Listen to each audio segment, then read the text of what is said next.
Hello बच्चों, कैसे हो?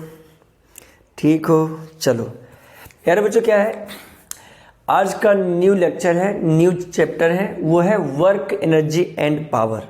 तो प्यारे बच्चों, आज का ये फर्स्ट लेक्चर है, ठीक है ना। वर्क एनर्जी एंड पावर का यूट्यूब में मेरे चैनल में ओल्ड वीडियो था, जो मैंने ओल्ड वीडियो को हटा दिया है।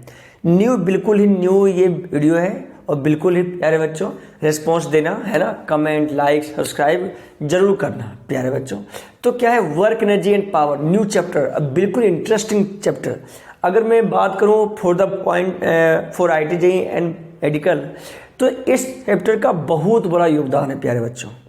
सुनना, जैसे न्यूटन लॉ ऑफ मोशन पूरे फिजिक्स में यूज होता है, उसी टाइप से वर्क एनर्जी एंड पावर पूरे फिजिक्स में यूज आएगा।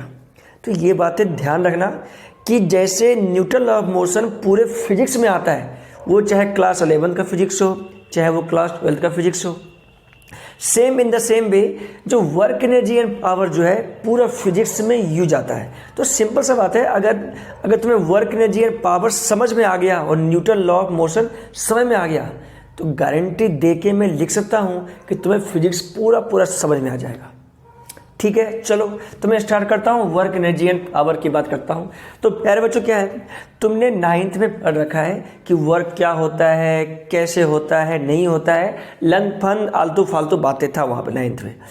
मेन मुद्दे की बात हम ये करेंगे कि किस टाइप का क्वेश्चन एग्जाम में कैसे आता है, क्या मतलब है। मतलब सबसे पहले मैं बताऊंगा कि वर्क होता क्या है, ठीक है। कुछ पार्ट 9th का यहाँ भी मैं बताऊंगा, ठीक है। उसके बाद मैं बताऊंगा कैसे कैसे क्वेश्चन एग्जाम में आता है, प्रीवियस ईयर का क्वेश्चन करवाऊंगा इसमें, जो बहुत ही मजा आने वाला है, जैसे न्यूटन लॉ ऑफ मोशन में हुआ था। ठीक है, तो प्यारे बच्चों स्टार्ट करते हैं वर्क एनर्जी एंड पावर। सबसे पहली बात, मैं अगर बेसिक से स्टार्ट करूं, सबसे पहली बात है वर्क डन क्या होता है। वर्क डन, तो सबसे पहली बात है वर्क डन क्या होता है। तो मैं इसका कोई डेफिनेशन लिखने नहीं जा रहा, सिंपल सा बात है, कोई डेफिनेशन लिखने को नहीं आएगा, चाहे वो नीट का एग्जाम हो, चाहे वो IIT का एग्जाम हो, चाहे वो 11th के स्कूल लेवल में एग्जाम हो, ठीक है। तो वर्क डन कभी लिखने को नहीं आएगा, हम चाहे तो लिख सकते हैं, ठीक है। सिंपल सा जैसे मैं समझाता हूँ वैसे अगर समझ में आ गया, समझो बहुत अच्छी बात है। सिंपल समझते हैं, करते हैं। देखो प्यारे बच्चों, जैसे मान लो कोई मैंने ऐसा बॉडी लिया, M मास है, कोई दिक्कत नहीं है ना। ऐसा कोई मैंने बॉडी लिया है, कोई दिक्कत नहीं है, बॉडी लिया मैंने, ठीक है। अब इसमें फोर्स इधर F लगाया और ये थीटा है, ठीक है। फोर्स F लगाया, देखा गया कि ये जो ऑब्जेक्ट है वो यहाँ पे आ गया, बहुत बढ़िया, कांस्टेंट फोर्स है, अभी फोर्स लग रहा है, कोई दिक्कत नहीं, अभी भी कांस्टेंट फोर्स। ये फोर्स कैसा है, तो कांस्टेंट फोर्स है। फिलहाल मैं कांस्टेंट फोर्स की बात कर रहा हूँ, ठीक है। वेरिएबल फोर्स भी हो सकता है। फोर्स लगाया तो ये ऑब्जेक्ट यहां से यहां तक आ गया, डिस्प्लेसमेंट कितना हुआ, तो S डिस्प्लेसमेंट हुआ, ठीक है। कोई बोलता है बताओ वर्क डन बाय फोर्स क्या होगा। तो प्यारे बच्चों, अगर मैं यहां पे लिखूं कि वर्क डन बाय फोर्स क्या होगा, तो हमेशा अगर वर्क डन बाय फोर्स होगा तो मैं इसको ऐसा लिखूंगा प्यारे बच्चों, work done by force WF, ठीक है। तो वर्क डन बाय फोर्स जो होगा ना प्यारे बच्चों, वो ऐसे लिखा जाएगा, वर्क डन कहो या तो वर्क डन बाय फोर्स को, इसमें कोई खास वाली बात नहीं है।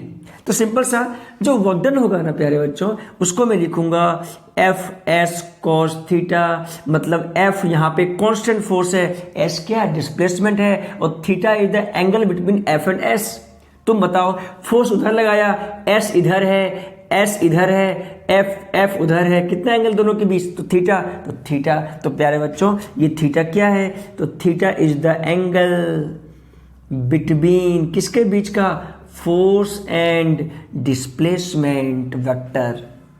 कोई बात नहीं, मुझे पता है कि चलो बुक में लिखा रहेगा FS cos थीटा, कोई दिक्कत नहीं, वर्क डन बाय फोर्स कहो चाहे वर्क डन लिख लो, इसमें कोई मतलब वाली बात, इसमें कोई खास बात, कोई रॉकेट साइंस नहीं है, सिंपल सा बात है। तो ये फॉर्मूला प्यारे बच्चों याद होनी चाहिए, सबसे पहली बात। दूसरी बात इसमें क्या इंपॉर्टेंट है, अगर ये वर्क डन ऐसा है तो क्या मैं इसको ऐसा लिख सकता हूं, क्या देखो F dot S, yes sir, dot product क्या होता है, तो इसका मैग्नीट्यूड, एस का magnitude into angle between them cos theta. तो प्यारे बच्चों ऐसे भी लिखा जाएगा, ठीक है क्या। ये फॉर्मूला यूज कब करेंगे, ठीक है, ये इसको डॉट प्रोडक्ट हम बोल सकते हैं, तो वर्क डन को बोल सकते हैं it is the dot product of force and displacement vector, ठीक है क्या। यहां तक कोई दिक्कत नहीं है सर। फोर्स का मैग्नीट्यूड, अरे डॉट में आता है ना, ए वेक्टर डॉट बी वेक्टर, क्या लिखते हो, ए का मैग्नीट्यूड बी का मैग्नीट्यूड कॉस थीटा, तो वही बात मैंने लिखा, ठीक है। प्यारे बच्चों यहां से दो बात निकल के आता है कि डॉट प्रोडक्ट है, तो इसका मतलब क्या हुआ कि सर वर्क डन जो है वो स्केलर क्वांटिटी है, क्योंकि डॉट प्रोडक्ट जो होता है, याद है, एक वेक्टर क्वांटिटी और एक स्केलर क्वांटिटी, जो स्केलर क्वांटिटी होता है वो डॉट प्रोडक्ट बोलो या तो स्केलर प्रोडक्ट बोलो, बात क्या है सेम। तो प्यारे बच्चों डॉट प्रोडक्ट है, इसीलिए work done is a scalar quantity, मतलब वर्क जो होगा वो क्या होगा प्यारे बच्चों, स्केलर क्वांटिटी होगा। अगर मैं यही बात 9th लेवल की करता तो लिखता SI यूनिट ऑफ वर्क, क्या होगा प्यारे बच्चों, तो SI यूनिट ऑफ वर्क। क्या तुम्हें ये आता नहीं आता है, ये सर आता है। क्या होता है प्यारे बच्चों, वर्क डन कर दो, वर्क कर दो, इसमें कोई खास बात नहीं, जूल होगा, जूल और क्या हो सकता है बोलो, देखो फोर्स इनटू डिस्प्लेसमेंट, तो न्यूटन मीटर, कॉस थीटा का कोई यूनिट नहीं होता, तो न्यूटन इनटू मीटर। प्यारे बच्चों बोलो क्या तुम्हें समझ में आया नहीं क्या, यस सर। एक बात और, अगर मैं थोड़ा सा और लिख लूँ, जैसे बोल दे CGS यूनिट ऑफ वर्क क्या होता है सर, तो प्यारे बच्चों CGS यूनिट ऑफ वर्क क्या होता है, अर्ग, ERG। और मैंने तुम्हें सिखाया है कि 1 अर्ग इक्वल टू कितना होता है प्यारे बच्चों, तो 1 अर्ग इक्वल टू कितना होता है, तो अगर मैं यहाँ पे लिखूं तो 1 अर्ग बराबर होता है सर 10 के पावर -7 जूल। ये मैं तुम्हें बता रखा हूं। तो प्यारे बच्चों ये सब बातें पता होनी चाहिए, जो बेसिक कॉन्सेप्ट है जो मुझे आनी चाहिए, ठीक है क्या। ये बातें समझ में आई तुम्हें क्या, यस सर समझ में आया सर। तो मैंने तुम्हें खास बात क्या बताया इसमें, तो सर आपने ये बताया कि जो वर्क डन बाय फोर्स होता है उसको लिखा जाता है FS cos theta, theta is the angle between F and S। चलो अब कुछ मुद्दे की बात करते हैं, हम थोड़ी समझते हैं कि क्या इसमें खास बात क्या है, देखते हैं, करते हैं। देखो अच्छा प्यारे बच्चों ये बताओ, इस फोर्स का कंपोनेंट मैं इधर लिखता हूं F cos थीटा, बोलो कोई दिक्कत नहीं सर। इसका कंपोनेंट उधर क्या हो जाएगा F sin थीटा। मुझे एक चीज बताना, ये ब्लॉक यहां से यहां आ गया, तो ये ब्लॉक इधर आया, तो इस ब्लॉक को ले कौन गया, कौन सा फोर्स, कौन सा कंपोनेंट ऑफ फोर्स है जो इस ब्लॉक को इस साइड ले गया, x में ले गया। तो सर जो फोर्स x में लग रहा है वही x में डिस्प्लेसमेंट कर रहा है। क्या ये F sin थीटा x में डिस्प्लेसमेंट करेगा, नहीं करेगा। तो कौन सा फोर्स करेगा, तो F cos theta into S। मतलब जो वर्क डन करेगा वो कौन करेगा, F cos थीटा ही डिस्प्लेसमेंट कर रहा है। तो ये जो फोर्स है और ये डिस्प्लेसमेंट है, उसी कारण वर्क डन आ रहा है। तो प्यारे बच्चों वर्क डन को ऐसे भी लिखा जाता है, थोड़ा देखना, लिखा जाता है वर्क डन या तो वर्क इज इक्वल टू क्या लिखा जाएगा, लिखा जाएगा force along displacement, force along displacement. मतलब क्या हुआ, फोर्स अलोंग इनटू डिस्प्लेसमेंट। क्या ये बातें तुम्हें याद रहेगा क्या, यस सर। तो फोर्स अलोंग डिस्प्लेसमेंट इस साइड है, तो डिस्प्लेसमेंट के अलोंग फोर्स का वैल्यू कितना है, F cos थीटा।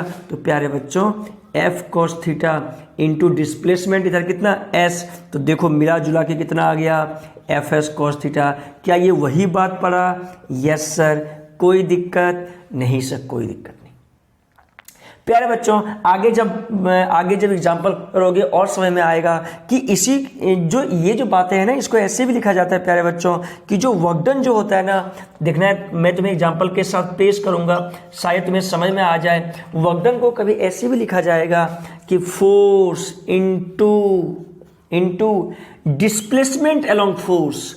तो ये भी बात सही है, ये भी बात सही है, डिस्प्लेसमेंट अलोंग फोर्स, ये भी बात क्या है, सही बात है। चाहे फॉर्मूला ये याद कर लो, चाहे ये याद कर लो, चाहे FS cos थीटा कर लो, इसमें कोई दिक्कत वाली बात नहीं है। मैंने फोर्स चाहे ये याद कर लो, force into displacement along force, जैसे एग्जाम्पल, जैसे सुनना, force into displacement along force, मतलब क्या हुआ, थोड़ी बातें करते हैं, सीखते हैं। देखो जैसे एक छोटा सा एक एग्जाम्पल देता हूं, शायद तुम्हें समझ में आ जाए। देखो देखो, ठीक है, मान लिया मैंने कोई ये ब्लॉक है, ठीक है, ठीक है, कोई ऐसा है ब्लॉक है, ठीक है, मान लो फोर्स इस साइड लग रहा हो, एस मान लो, डिस्प्लेसमेंट क्या है, बॉडी कांस्टेंट फोर्स है, ऐसे। तो सोचो force into displacement along force, तो डिस्प्लेसमेंट अलोंग फोर्स कितना है, तो फोर्स इधर है, डिस्प्लेसमेंट इधर है, तो एफ एस आ गया, सिंपल सा बात है। तुम कहो सर तो वर्क डन तो आपने एफ एस कॉस थीटा लिखा, कोई बात नहीं प्यारे बच्चों, एफ और एस के बीच कितना एंगल है, 0, कॉस 0 कितना, अरे एफ और एस के बीच कितना, कॉस 0 1, अरे कॉस 0 1 ही तो होगा, यस सर। तो force into displacement along force, ये भी बात सही है, yes sir. Cos theta cos 0 रख दो, अरे है कि नहीं, यस सर। मतलब प्यारे बच्चों सिंपल सा लॉजिक ये है, सिंपल सा लॉजिक क्या है कि सर चाहे force into displacement along force, चाहे force along displacement into displacement, या तो एफ एस कॉस थीटा बात क्या है, सेम है। क्या ये बातें तुम्हें याद रहेगा क्या, यस सर याद रहेगा सर। ये बेसिक सा चीज़ है जो बच्चों को पता नहीं होता है, ठीक है क्या, यस सर ठीक है सर। तो ये सिंपल सा एक बात है जो बच्चों को समझ में बहुत ही कम आता है, ठीक है, एकदम सिंपल सा बात है। ये तो मैंने तुम्हें आसान से सिखाया, अब थोड़ी बातें इसमें एक्सप्लेनेशन करूंगा कि कैसे क्या होता है, कैसे क्या करना होता है इसमें, उसकी बातें मैं कर रहा हूं। देखो तो मैंने तुम्हें क्या बताया, मैंने तुम्हें बताया कि वर्क डन जो होगा वो एफ एस कॉस थीटा होगा, है ना, इसी को लिखूंगा एफ डॉट एस, सिंपल सा बात है। ये फॉर्मूला इंपॉर्टेंट है, इसी फॉर्मूला को याद करना है जो आगे काम देगा, ठीक है। एक तो फर्स्ट बात ये है, सेकंड बात उसमें बातें तुम्हें बताने के लिए चाह रहा हूं, वो बातें थोड़ा सीखना। जैसे फर्स्ट में मान लो ये कोई वर्टिकल वॉल हो प्यारे बच्चों, कौन सा वॉल हो, वर्टिकल वॉल, और ये हॉरिजॉन्टल फ्लोर हो, ठीक है, वर्टिकल वॉल हो, यहां पे कोई रिजिड बॉडी रख दिया, कैसा बॉडी, रिजिड बॉडी, कैसा बॉडी रख दिया, तो रिजिड बॉडी रख दिया, कोई दिक्कत नहीं है। रिजिड बॉडी में तुम फोर्स लगाओ, फोर्स लगाया, क्या फोर्स तुम 0 लगाया क्या, नहीं, फोर्स में लगा रहा हूं, धक्का दे रहा हूं इसमें रिजिड बॉडी पे, ये वर्टिकल वॉल है, तो क्या रिजिड बॉडी का कोई डिस्प्लेसमेंट होगा, नहीं सर नहीं होगा। तो प्यारे बच्चों अगर डिस्प्लेसमेंट नहीं होगा तो वर्क डन बाय फोर्स क्या हो जाएगा, 0 हो जाएगा सर, यस सर सही बात है। लेकिन इन द केस प्यारे बच्चों अगर तुमने इस रिजिड बॉडी के जगह पे मान लो ये वर्टिकल वॉल है, कोई दिक्कत नहीं, इस बार मैंने क्या किया, इलास्टिक बॉडी लिया, कैसा बॉडी लिया, इलास्टिक, जैसे मान लो स्प्रिंग इलास्टिक बॉडी लिया मैंने, कोई बात नहीं, फोर्स लगाया, कोई दिक्कत नहीं। जब तुम फोर्स लगाओगे अगर ये इलास्टिक बॉडी रहा तो जहां फोर्स लगाओगे ना वहां पे शेप में कुछ ऐसा चेंज आ जाएगा, देखो ये धस जाएगा, यस सर। तो प्यारे बच्चों बताओ क्या यहां पे वर्क डन बाय फोर्स 0 है क्या, नहीं सर। अब तुम कहो सर इलास्टिक बॉडी का कोई डिस्प्लेसमेंट तो इससे नहीं हुआ क्योंकि यहां पे तो दीवार है, अरे डिस्प्लेसमेंट इसका डिस्प्लेसमेंट तो नहीं हुआ, लेकिन ये रिजिड बॉडी है, इसके शेप में कोई चेंज आएगा क्या, नहीं आएगा। लेकिन यहां पे फोर्स लगाओगे तो इसके शेप में चेंज आ जाएगा प्यारे बच्चों, यस सर। और अगर फोर्स लगा के छोड़ दोगे तो हो सकता है इलास्टिक बॉडी है, इसके पास कुछ पोटेंशियल एनर्जी आ जाएगा और ये उछल जाएगा। जैसे एग्जांपल में रबर कर लो, ये एग्जांपल कहो, तुम कहो रबर की जगह पे मान लो स्प्रिंग है, स्प्रिंग पे फोर्स लगाओ, छोड़ दो तो स्प्रिंग क्या करेगा, ये कुछ रिएक्शन देगा, उसके पास कुछ एनर्जी आएगा। तो क्या वर्क डन बाय फोर्स 0 है, नहीं प्यारे बच्चों यहां पर 0 नहीं है। तुम कहो सर डिस्प्लेसमेंट तो 0 है इलास्टिक बॉडी का क्योंकि यहां वॉल है, बिल्कुल सही बात है। तो प्यारे बच्चों यहां पे जो वर्क डन बाय फोर्स जो है ना, वर्क डन बाय फोर्स, जो फोर्स के द्वारा जो वर्क डन हुआ इज स्टोर्ड हो गया इन द फॉर्म ऑफ, किसके फॉर्म में, तो in the form of potential energy या डिफॉर्मेशनल एनर्जी या तो potential energy of elastic body, है ना, potential energy of elastic body के रूप में स्टोर्ड हो गया, है ना, इलास्टिक बॉडी का पोटेंशियल एनर्जी के रूप में स्टोर्ड हो गया वो। तो वर्क डन बाय फोर्स यहां पे जीरो नहीं है, तो ये बातें ध्यान रखेंगे हम। यहां पे work done by force zero है प्यारे बच्चों, और यहां पे work done by force zero नहीं है, डिस्प्लेसमेंट जीरो होने के बावजूद भी। ओके सर, बहुत बढ़िया सर। एक बात और मैं अलग अलग तुम्हें समझा रहा हूं, थोड़ा समझाने की कोशिश कर रहा हूं, तुम्हें बशर्ते समझ में आ जाए प्यारे बच्चों, ठीक है। जैसे अच्छा ये कोई मास m है, फोर्स F लगाया, ठीक है, मैंने इस ब्लॉक को h हाइट ऊपर ले गया, कोई दिक्कत नहीं, h ऊपर ले गया, कोई दिक्कत नहीं, फोर्स लगा रहा, कोई दिक्कत नहीं। प्यारे बच्चों ब्लॉक की स्लोली मूव लिखा हुआ है, ब्लॉक जो है वो स्लोली मूव्ड है, स्लोली मूव्ड कर रहा है, कोई दिक्कत नहीं सर, ठीक है। मतलब जहां पे लिखा हुआ स्लोली मूव्ड, इसका मतलब एक्सेलरेशन जीरो, सबसे पहली बार एक्सेलरेशन जीरो। तो प्यारे बच्चों अगर मैं इसका एफबीडी बनाऊं, m ऊपर f नीचे mg, सही बात है क्या, है ना, एक्सेलरेशन जीरो, तो फोर्स कितना आएगा, फोर्स कितना लगा रहा हूं मैं, तो फोर्स mg लगा रहा हूं, मतलब mg के इक्वल फोर्स लगाया, वो धीरे धीरे धीरे धीरे करके ऊपर ले जा रहा है। बोलता है बोलो वर्क डन बाय फोर्स कितना आएगा, तो वर्क डन बाय फोर्स पता है F S cos theta, F कितना है, तो एफ तो mg के इक्वल है, यस सर। या तो एक काम करो, एक काम कर दो यहाँ पे कि फोर्स ऊपर, ठीक है सर, फोर्स ऊपर, डिस्प्लेसमेंट ऊपर कितना, तो यहां से यहां h ऊपर गया, h हाइट है तो h ऊपर गया। अब बताओ f ऊपर h भी ऊपर, एंगल कितना, जीरो, तो cos जीरो, बोलो हाँ या ना, तो क्या, अच्छा f का वैल्यू कितना है mg, तो mgh, मतलब वर्क डन बाय फोर्स कितना आ गया प्यारे बच्चों, mgh।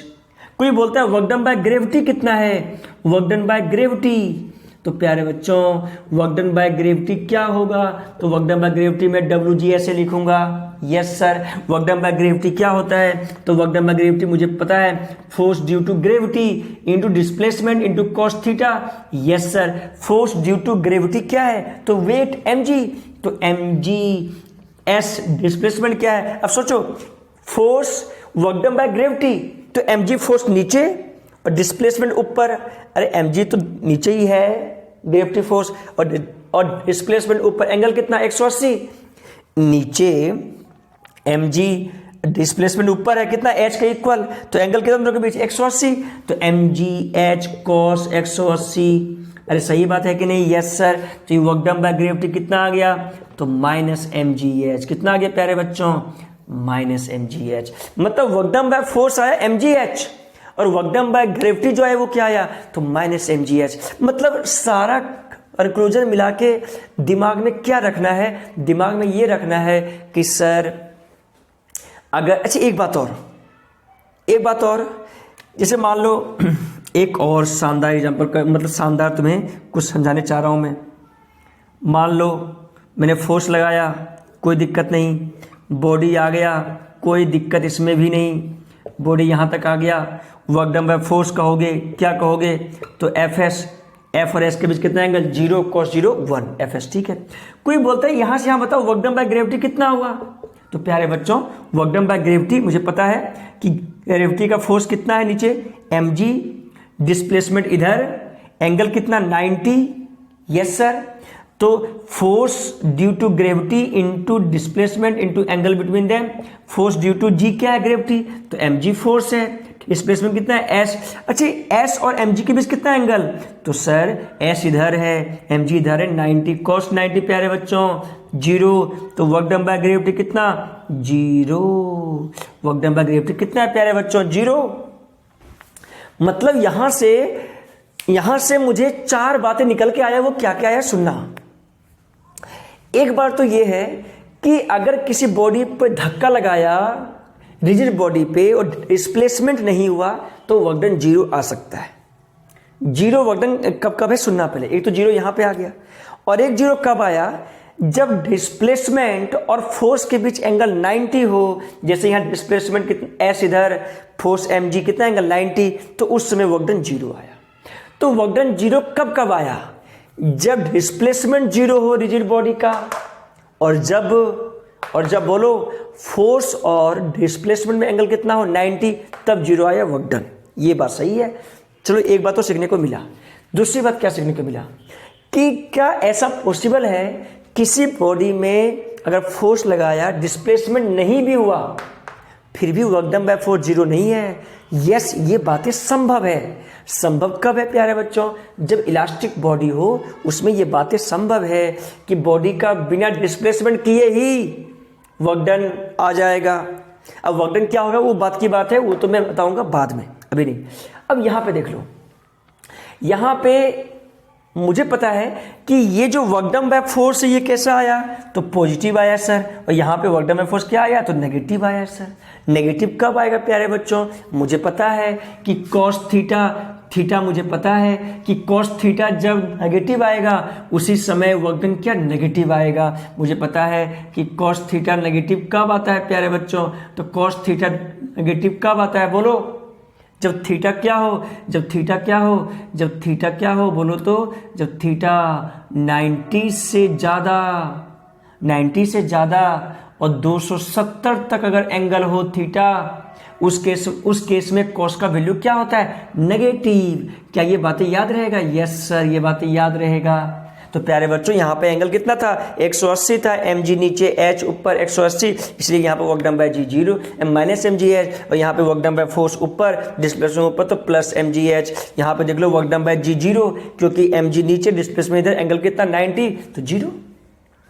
ये बातें समझ में आया? यस सर, समझ में आया सर। क्या तुम्हें सही से झलका क्या? यस सर, झलक गया सर। तो प्यारे बच्चों, अगर तुम्हें समझ में आ गया हो तो बहुत अच्छी बात है, वेरी गुड मेरी तरफ से। ठीक है, चलो आगे करते हैं प्यारे बच्चों, और कुछ क्वेश्चन करते हैं। देखो अच्छा चीजें करते हैं जो तुम्हें समझ में आएगा। क्वेश्चन करते हैं शानदार। ठीक है, चलो आ जाओ, देखो करते हैं।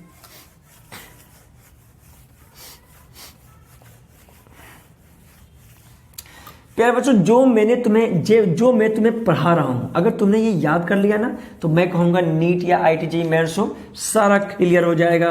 मैं तो एडवांस तक की बातें तुम्हें चैलेंज करके देता हूं। अगर तूने मेरा वीडियो सही से देखा ना, तो मैं बताता हूं कि तुम्हें मेंस और नीट में कोई दिक्कत ही नहीं आएगा।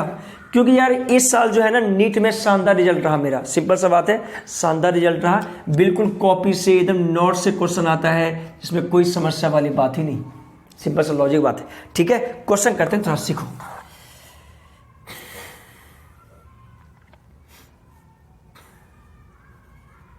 फोर्स लगाया F, ठीक, हाइट h, कोई दिक्कत नहीं। हाइट कितना है प्यारे बच्चों, हाइट h है ना, ऊपर हाइट कितना है, तो हाइट h, कोई दिक्कत नहीं। फोर्स लगाया, ऊपर गया, सीधा गया, कोई दिक्कत नहीं है। फोर्स लगाया, कोई दिक्कत नहीं। ठीक है, ठीक है। यहां में फोर्स लगाया, इसको ऐसे करा, देख, इसको ऐसे लगाया, ऐसे किया, ऐसे किया, ऐसे किया, ऐसे किया, फिर ऐसे कर, मतलब ऊपर यहां तक ले गया। मतलब इनिशियल यही है, इनिशियल यही, फाइनल यहां, ऐसे ले गया। और इस बार ऐसे ले गया घुमा के, ऐसे डायरेक्ट में, मतलब पाथ 1, पाथ 2 और पाथ 3। तुमसे बोलो work done by gravity in all the 3 path क्या है? तो प्यारे बच्चों, पाथ 1 स्ट्रेट है, पाथ 2 ऐसा टेढ़ा मेढ़ा, पाथ 3 ऐसा। बोलता है कि वर्क डन बाय ग्रेविटी बोलो तीनों के केस में क्या आएगा? तो वर्क डन बाय ग्रेविटी बोलो तीनों के केस में क्या आएगा प्यारे बच्चों? ठीक है, फोर्स लगाया, इधर गया, तो वर्क डन बाय बोला ग्रेविटी क्या होगा, मतलब वर्क डन बाय जी क्या होगा?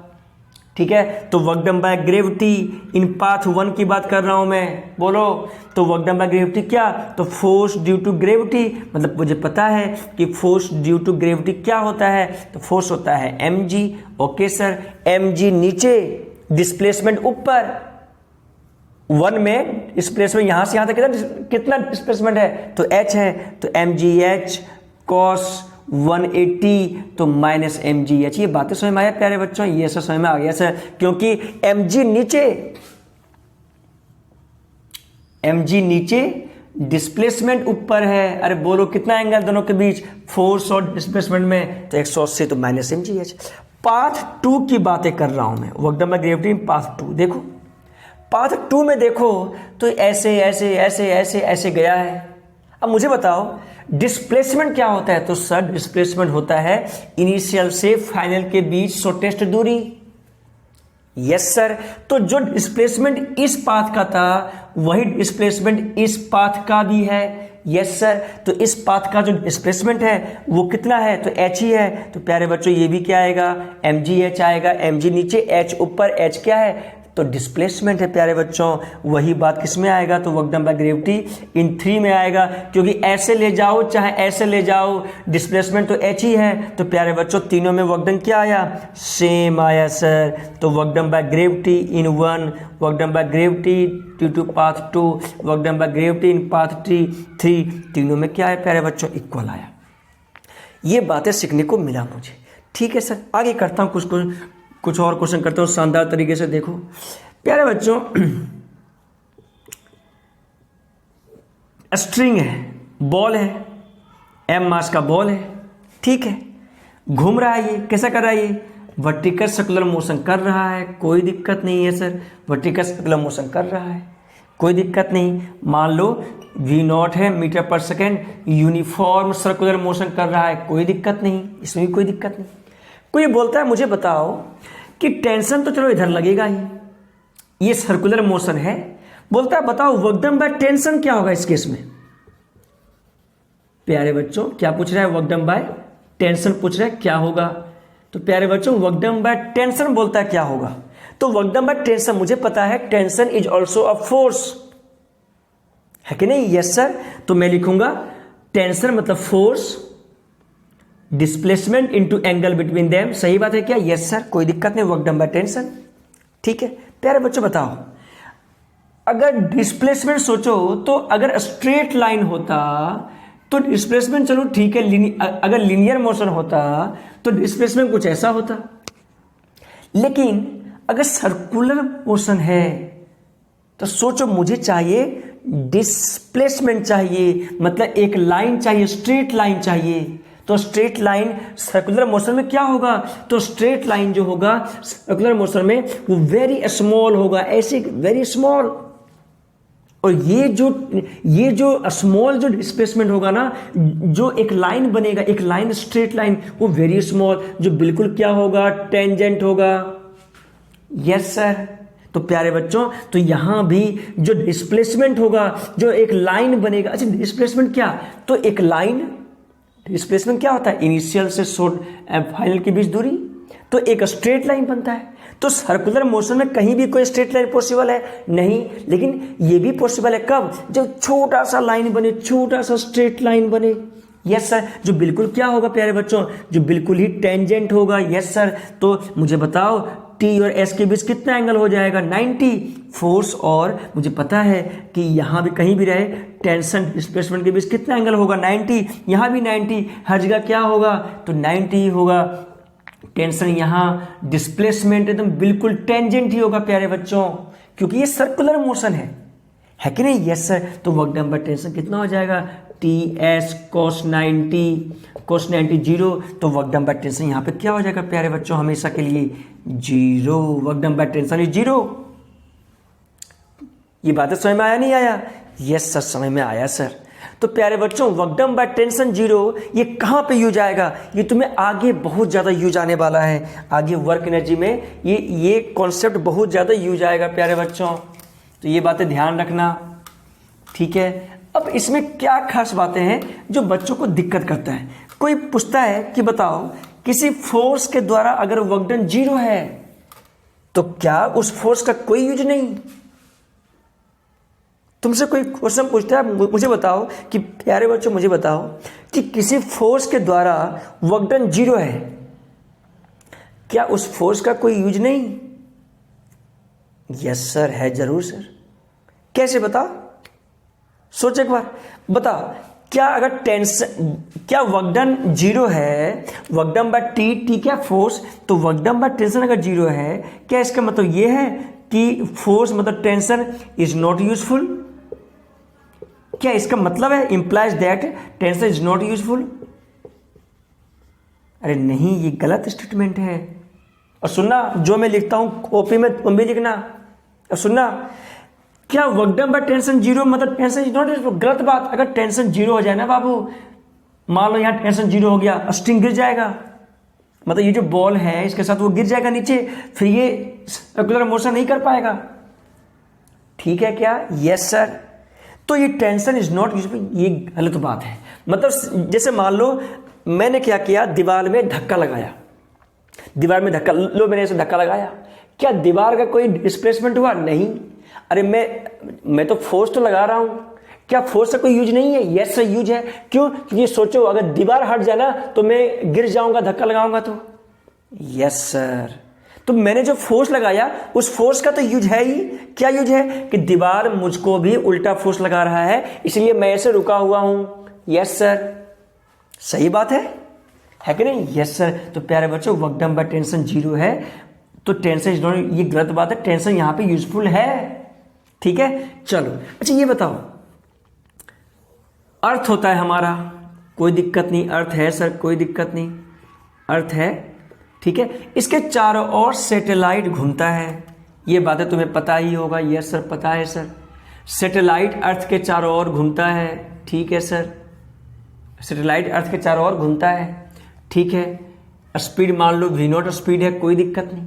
प्यारे बच्चों, अगर ये घूम रहा है और ये इसका सेंटर है, अरे है कि नहीं? अरे इस सर्कुलर पाथ का सेंटर तो अर्थ का सेंटर से ही होगा। यस सर, मुझे पता है सैटेलाइट अगर है तो फोर्स लगाएगा, फोर्स ड्यू टू ग्रेविटी।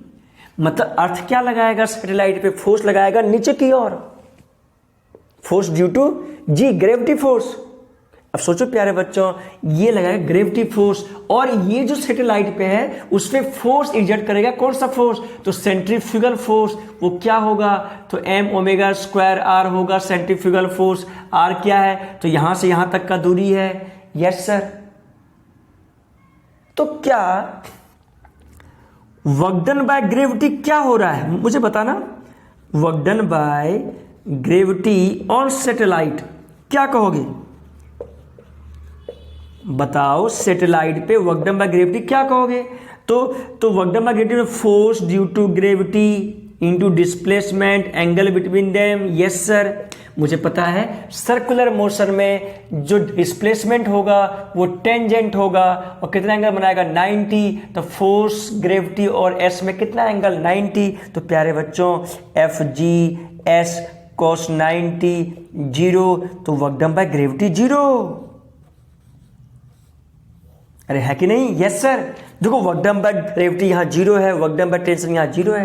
अच्छा ये बताओ, work done by gravity force zero, इसका मतलब ग्रेविटी का कोई यूज नहीं। अरे ग्रेविटी नहीं होगा ना तो ये जो सैटेलाइट है इतने फोर्स से वो उड़ जाएगा, एस्केप कर जाएगा। वो जो अर्थ का ग्रेविटी है ना, इसको बांध रखा है, तो ग्रेविटी का यूज तो है ही। Yes sir. तो प्यारे बच्चों, यहां पे work done by gravity zero है, इसका मतलब ये नहीं है कि gravity is not useful, gravity is useful. तो ये बात सही है, मतलब tension is also a here useful. बातें समझ में आई तुम्हें? यस सर, समझ में आया सर, एकदम बिल्कुल अच्छे से। झलका या नहीं झलका, चमका या नहीं चमका? यस सर, चमक गया सर, मुझे अच्छे से आ गया सर। आपने जो समझाया सैटेलाइट के बारे में वो तो मुझे और अच्छे से आ गया। प्यारे बच्चों, ये सैटेलाइट की बात है। किसकी बात है? ये सैटेलाइट की बात है। मुझे क्या तुम्हें समझ में आया नहीं आ गया? यस सर, आ गया। प्यारे बच्चों, अब इसमें मैं क्वेश्चन करता हूं। ये तो ऐसा कॉन्सेप्ट है, अगर तुम्हें याद है ना तो हर जगह काम में आएगा। वर्क एनर्जी में इतना काम आएगा तुम्हें कि मैं तुम्हें क्या बताऊं वर्क में। अभी देखो, मैं क्वेश्चन करता हूं, समझ में आएगा, देखना।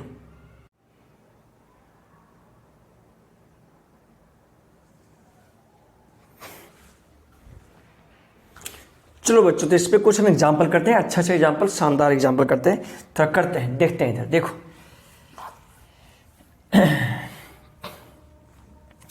देखना इधर क्वेश्चन करेंगे शानदार इसमें, है ना, समझ में आएगा एकदम बेहतरीन तरीके से। देखो, ऐसा कोई मान लो मैंने ऐसा क्या किया, ट्रक लिया, ऐसा ये ट्रक है, क्या है ये? ट्रक है ये। एक क्वेश्चन करूंगा शानदार तरीके से, थोड़ा देखना। ट्रक है ये, इसका स्पीड है 20 मीटर पर सेकंड। कितना स्पीड है? 20 मीटर पर सेकंड कांस्टेंट स्पीड है। प्यारे बच्चों थोड़ा सा क्वेश्चन ये लेवल का क्वेश्चन है, तुम्हें समझ में आ जाना चाहिए, ठीक है ना। और यहाँ पे कुछ ऐसा इंक्लाइंड प्लेन है प्यारे बच्चों, ये इंक्लाइंड प्लेन है ऐसा कुछ, ये एंगल है 37 डिग्री। और ये इंक्लाइंड प्लेन को या तो इससे वेज को, इसे मैं क्या बोलता हूँ तो वेज बोलता हूँ। ये जो इंक्लाइंड है एंगल कितना है 37 डिग्री, इसे क्या बोलूँगा? वेज बोलूँगा मैं, ठीक है। ठीक है, इसका कांस्टेंट वेलोसिटी है और यहाँ पे कोई एक ऑब्जेक्ट रख दिया है m मास का। कितने मास का? m मास का, ठीक है। m जो मास है वो है 1 kg, कोई दिक्कत नहीं है। और ये जो सरफेस है प्यारे बच्चों, ये इंक्लाइंड प्लेन और इसके बीच ये सरफेस है रफ सरफेस। कैसा सरफेस है ये? तो ये रफ सरफेस है, कोई दिक्कत नहीं है सर, रफ सरफेस है, ठीक है। बोलता है कि फाइंड, क्वेश्चन क्या है सुनना, find work done by friction. Friction यहां पे है ना, work done by friction in 4 second. 4 second में बताओ वर्क डन बाय फ्रिक्शन कितना होगा सेकेंड में। ये है कि find work done by normal reaction, normal reaction के द्वारा वर्क डन क्या होगा, नॉर्मल रिएक्शन इन 4 सेकेंड। कोई बात नहीं, 4 सेकेंड में नॉर्मल रिएक्शन के द्वारा वर्क डन कितना होगा, चलो ये निकालना। एक बात और, क्वेश्चन में लिखा हुआ है कि मास जो है ब्लॉक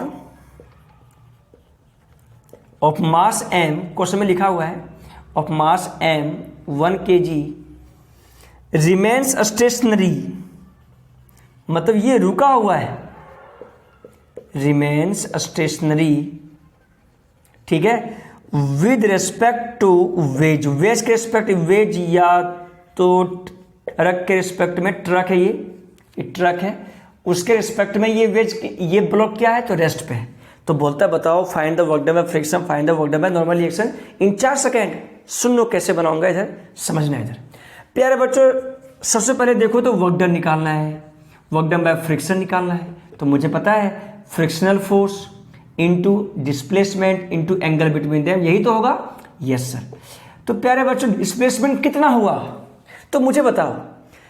देखो तो ये बोलता है 4 सेकंड में। अच्छा इसका स्पीड कितना है, ट्रक का स्पीड कितना है 20 मीटर पर सेकंड।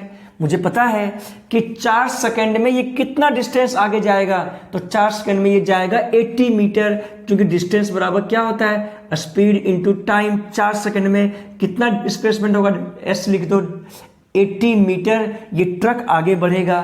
तो ये भी जो ब्लॉक जो यहाँ पे रेस्ट पे है ये भी क्या करेगा 80 मीटर आगे बढ़ेगा। अरे सही बात है, कितने में 4 सेकंड में। तो प्यारे बच्चों तो डिस्प्लेसमेंट तो आ गया, डिस्प्लेसमेंट कितना है 80 मीटर है, किसका ब्लॉक का, ठीक है। Work done by friction, friction निकालना है मुझे बताओ ये जो ब्लॉक है ना इसके रिस्पेक्ट में क्या है, ये रेस्ट पे है, मतलब इसके रिस्पेक्ट में ये क्या है रेस्ट पे है। तो रेस्ट पे ये कब रहेगा, तो रेस्ट पे ये तब रहेगा सर, मुझे पता है सर। क्या पता है, इसे मैं मिटा रहा हूं। प्यारे बच्चों तुम लिख लेना क्वेश्चन में रफ सरफेस है ये, कि इधर क्या लगेगा, तो इधर लगेगा mg sin थीटा। तुम्हें ये बातें पता है, थीटा कितना है 37 डिग्री। और इधर क्या लगेगा, इधर लगेगा फ्रिक्शन, मुझे पता है। इधर लगता है नॉर्मल रिएक्शन और इधर लगता है mg cos थीटा, और थीटा कितना है, तो थीटा है 37 डिग्री। अगर ये ब्लॉक रुका हुआ है तो this force equal to this force, मतलब फ्रिक्शन का वैल्यू कितना है, तो फ्रिक्शन का वैल्यू mg sin थीटा है, क्योंकि ये रुका हुआ है। इसके इस पर रुका हुआ कब रहेगा, this force equal to this force, this force equal to this force, है ना। इधर और इधर का फोर्स इक्वल हो गया तो ये ब्लॉक रुका हुआ रहेगा। Yes sir. तो m कितना है 1, g कितना है 10 sin 37, sin 37 का वैल्यू 3/5 कितना आ गया 6 न्यूटन। तो 6 न्यूटन रख दो, 6 इंटू डिस्प्लेसमेंट कितना हुआ 4 सेकंड में, तो 80 मीटर गया, 80 metre into angle between them. अच्छा cos थीटा, क्या ये थीटा थीटा सेम है क्या ये थीटा और ये थीटा सेम है, नहीं, वो तो थीटा ये 37 डिग्री है, तुम चाहो 37 लिख लो, है ना, ये 37 लिख लो, बोलो कोई दिक्कत इसमें नहीं सर। ये cos थीटा क्या है, तो theta is the angle between friction and displacement. मुझे बताओ प्यारे बच्चों, ये डिस्प्लेसमेंट इधर है स्ट्रेट लाइन में, फ्रिक्शन ऊपर है, एंगल कितना है दोनों के बीच, मुझे पता है ये 37, तो ये भी क्या, ये भी 37 डिग्री, ये 37 तो ये भी 37, तो ये कितना हो जाएगा प्यारे बच्चों, ये हो जाएगा 180 माइनस 37। तो फ्रिक्शन के बीच का जो एस का एंगल है वो 180 माइनस 37, और 180 माइनस 37 कितना आ जाएगा, तो माइनस कॉस 37, माइनस कॉस 37 मतलब माइनस 480 इंटू 4/5 है ना, कर दो कितना आएगा, 9 5 जा 45 3 6 कितना आ गया, 24 36 2 38 minus 384 joule work done by friction. Work done by friction हमेशा क्या होगा, तो माइनस में होगा। देखो एक का फर्स्ट का आंसर आ गया। सेकंड का बोलता है work done by normal reaction, तो work done by normal reaction is also a force into displacement cos theta, theta है the angle between normal reaction and S. अब बताओ नॉर्मल रिएक्शन इधर है और ये 37 है, तो ये कितना बन जाएगा, ये एंगल मुझे पता है कि ये नॉर्मल जो है इसके साथ कितना एंगल बनाता है, 90 डिग्री, 90 डिग्री बनाता है। ये 37 है, ये कितना 53 डिग्री। तो एन और एस के बीच कितना एंगल 53। तो प्यारे बच्चों क्या लिखूंगा मैं, देखो अच्छा एन क्या है, तो एन एम जी cos 37 के इक्वल आएगा। यस सर, तो क्योंकि ये रेस्ट पे है प्यारे बच्चों, रेस्ट पे अगर है तो फ्रिक्शन बराबर ये और n बराबर mg cos 37। बोलो ठीक है क्या, yes sir. mg 1 into 10 cos 37 4/5 कितना आ गया, तो 8 न्यूटन। कितना आ गया प्यारे बच्चों, 8 न्यूटन आ गया। ठीक है, तो 8 न्यूटन n इंटू डिस्प्लेसमेंट कितना 80 इंटू cos 53।